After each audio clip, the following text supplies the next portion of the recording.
Hi. Um, so I figured I'd do a video today talking about a few, kind of riffing on um, my ideas of some of the complex problems that we have today in society, societal problems, and what causes these problems, but also possible solutions, I guess. So basically, I'm going to be doing a putting the world to rights video, I guess, in the broader sense, and it's going to be a stream of consciousness, more or less, with some little editing in between. So get ready for that, I guess. So society, obviously, today is, I think, it's the complexity in terms of society is increasing. Instead of things getting more simplified, they're getting increasingly complex. We live in this kind of hyper-fast postmodern world of where meaning doesn't have meaning almost, where things are very fast and in flux constantly, or the pace of life itself has sped up exponentially since even 50 years ago, post World War II. A lot to do with the advances of technology, and technologies are speeding up our ability to transfer information, our ability to communicate with each other, and exchange ideals and ideas. So that's a positive on the whole. It's not completely a positive, because obviously, as with any technological change, it has its good sides and its bad sides. The internet's obviously a big change, but then you've got the advance of computerization, technology, and the effect that's had on business, finance, all the rest of it. I mean, the finance world, in a big way, is a big part of a lot of the problems we have in this world, and I think in a lot of ways.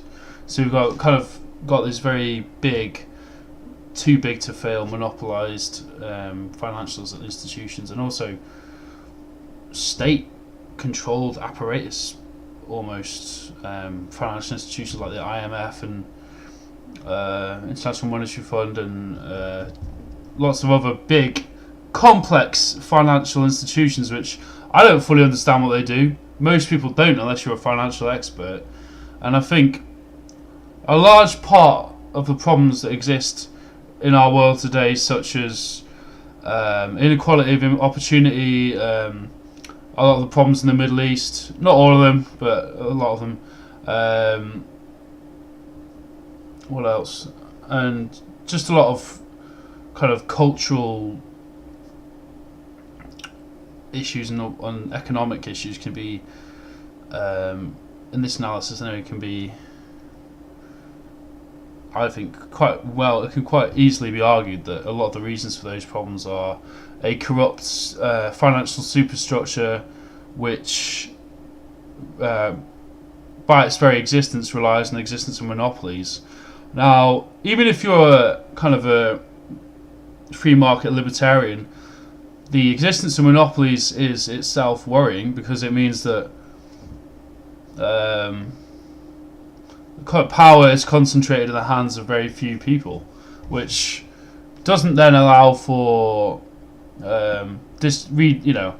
doesn't allow for smaller eggs to come up and then compete in the free market. So actually, in a lot of ways, the idea of monopoly goes against, well, the actual existence of monopolies, because they do exist in a lot of places in the world, tired of globalization, is that it actually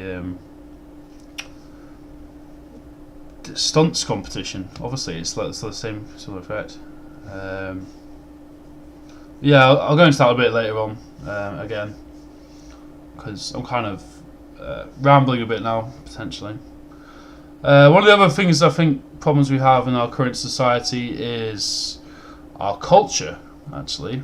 So I think our culture is kind of getting watered down in a lot of ways. We have less an ideal of the imagination and the visionary, and more of an ideal of reproduction and repetition, and kind of aping the worst excesses of capitalism and consumer culture by just aping them and just parodying them in some ways, which I think is kind of interesting. That sometimes it can be genuinely engaging and interesting, But often, a lot of the time, it's just assuming the clothes of the monster to try and send it up, and it just seems a lot of the time kind of a bit ridiculous.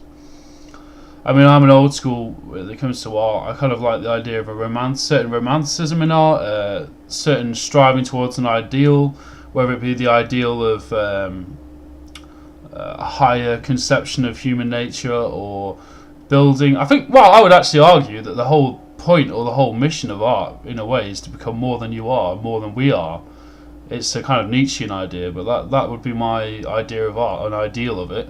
Obviously, it's an ideal, so it's not always going to happen. But my ideal of art is that overcoming our own issues and our own selves and putting the singular truth on the page or the canvas or the wall or wherever you're putting it. No bullshit, cutting straight through. Just this is how it is. Like Guernica by Picasso or Rothko's murals or Frida Kahlo's quite haunting and in-your-face self-portraits. That is what art is, and Van Gogh as well, obviously, in that regard, with the ear cut off and broken person, but expressing themselves and expressing their own being through art. And I think art is more and more becoming a forgotten value system or ideal. I feel in a lot of ways. For example. And popular culture itself is a rot. There's a rot. And popular culture, if you actually look at the history of popular culture, it's not always been as rotten as it has been. Like the Beatles were a pop band, so they were aspects of pop culture, but they were a brilliant band who were diverse and true artists, I'd say, in the truest sense of the word, like John Lennon and all the rest of it. True, real artists, but they were very involved in something that was very popular and accepted by the vast majority of people, but it had substance to it still.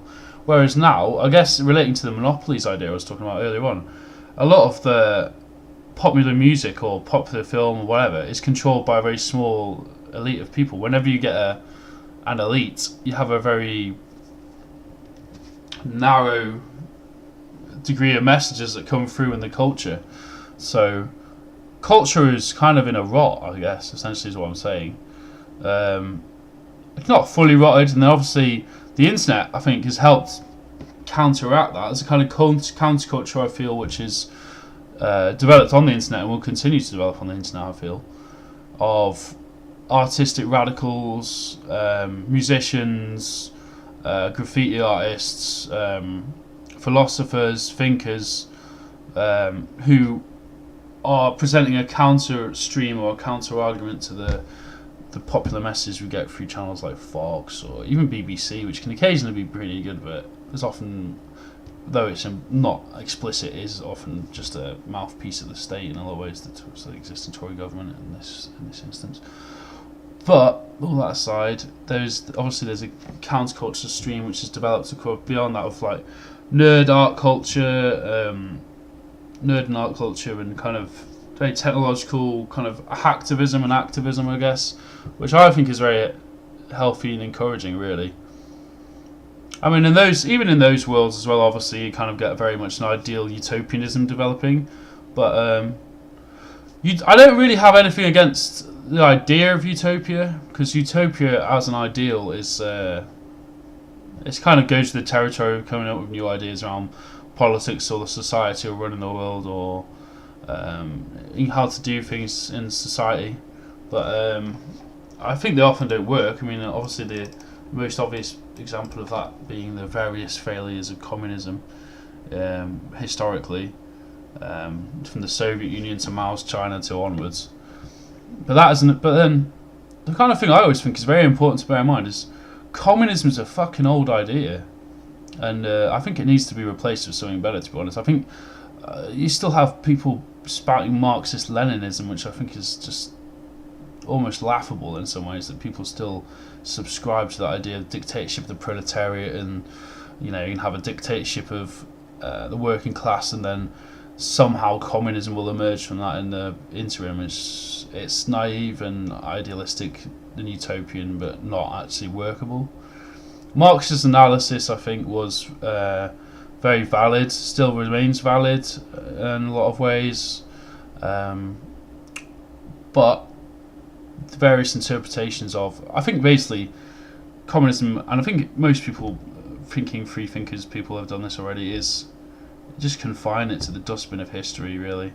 Some aspects of Marxist analytical thought is still useful, but I think it has to be consigned there, really, to be honest. Especially more ideologically strict forms of it. And it kind of basically has been, anyway. Something I've been finding quite interesting, I need to read the rest of it, actually. I don't know what the book is, I think it's at home and old stuff, is Paul Mason's Post-Capitalism, which is very much about the idea of the it's like a digital kind of alternative to capitalism, but it's focusing on the digital sector in terms of I haven't finished, I'm only halfway through the book. So the first part of the book is analysing I can't remember, it's been a long time since I read it. It's like kind of like different conceptions of capitalism and economics and stuff. And I'm not really an expert. I don't know that much about economics. I know a fair bit about philosophy, but economics is kind of not an area I know a huge amount. I know about like Keynes and some other stuff, but I'm not an expert by stretch of the imagination. Anyway, I should go on to a different subject now because I'm kind of rambling, going off topic here. Let's talk about the military-industrial complex, maybe. So I think that's definitely relating to what I was saying again about monopolies and corporate culture and businesses and such. The military-industrial complex exists and mostly has a negative effect, I'd say, on the planet and the beings that inhabit that planet, really. I don't think it makes me a hippie to say that shit. Just obviously it's the industrial processes of creating weaponry relies on there being continuing wars, and that obviously that's an industrial process, so a lot of people rely on that for their bread and butter, for their livelihood, engineers and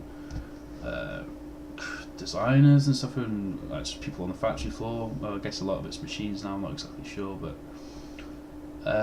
it just seems like a very poisonous kind of circle jerk even, that exists in modern contemporary society of this alliance of the military and the industrial. So, and it's very depressing, really, isn't it? Really, that human beings haven't evolved beyond the point of needing to mark out their own territories, and a lot of it. I mean, I've had a lot of these conversations with people before, and basically a lot of the issues that cause wars, free from all the ideological bollocks that people always bring up, is resource. It all comes down to that scarcity of resources and fear, which you can then generate from that scarcity of resource, and often use scapegoats and other such things for generating said fear. But I mean, it's like the thing that people say about Iraq is like a lot of it was about oil. It probably was. I mean, we were, well, from the British perspective, we were sent in there on a dodgy dossier. Everybody knows that they lied to us about that. It's not even a secret. We know that they lied to us about it. We know it was all trumped up bollocks, no pun intended. But yeah, we know that we were lied to about that, and millions of people protested that action even happening. Nobody listened. Democracy was one of the low points of democracy, when it just keeps on getting worse. Especially now with the election of Trump, who seems to be a very divisive, knee-jerk, conservative figure in America. I've even been watching a few videos where he's been compared to kind of his coming in as being compared to like a rise of neo-fascism. I think it was Cornel West, I think, on Democracy West I was watching. Democracy Democracy Now! I'm just going to check that actually, but yeah, it's just it's incredibly depressing seeing that he's been elected. I'm just going to check if it was Cornel West. Pretty sure it was. Yeah, Cornell West. It's worth checking out. Actually, I'll put the link below for the video for that one. But I'm kind of worried about the election. I'm sure anyone on the kind of progressive or I don't even want to break it down to those. Anyone who's kind of got a rational kind of idea about how society should be run in an ideal is kind of worried, I think, about the election of Donald Trump. Any politician who starts talking about building walls is just immediately worrying. And he seems to speak a lot of time with a split tongue. I know that's kind of probably a lot of politicians, to be fair, on the left and the right, but he's just a very divisive figure. And I think the only way, the way to beat that isn't necessarily to go on the streets and start fucking shit up, which I think a few people started doing. There's some protests, I don't really know that much. I haven't been keeping up to date with the latest events, but sadly the only way you can beat that shit is to challenge him directly with ideas and ideals and a better way of running things than he is going to probably try and trump up in the next 4 years.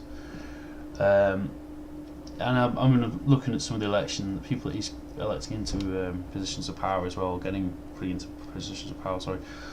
It just seems like the usual crew of old boys network, kind of corporate, people who think that they deserve better treatment than everyone else, or I guess they're people that subscribe to this idea of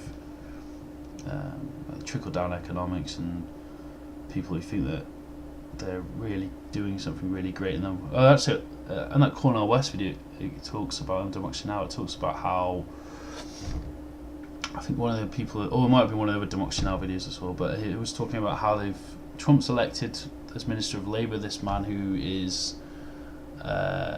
against more, basically against labour rights. So I think he was, when he was working in his own company, he was against them having the ability to maybe have more time off, or certain sick pay and sickness benefits that should come with the employer. And they also, I think he wasn't for their wage getting upped or something. So basically, just not really a Labour person, really. Like someone who, and I would define a Labour person as someone who is for the working class and is engaged in the often fraught politicking of knowing about labour negotiations, and just is an advocate for enhancing the rights and the abilities of people to get on who are quote unquote working class, I guess. But yeah, I've rambled for 18 minutes now, so I think I'm going to end that video here. I've probably gone off topic a few times, but like I said, stream of consciousness, and just fancied talking for a bit. So yeah, right. Cheers. See you later.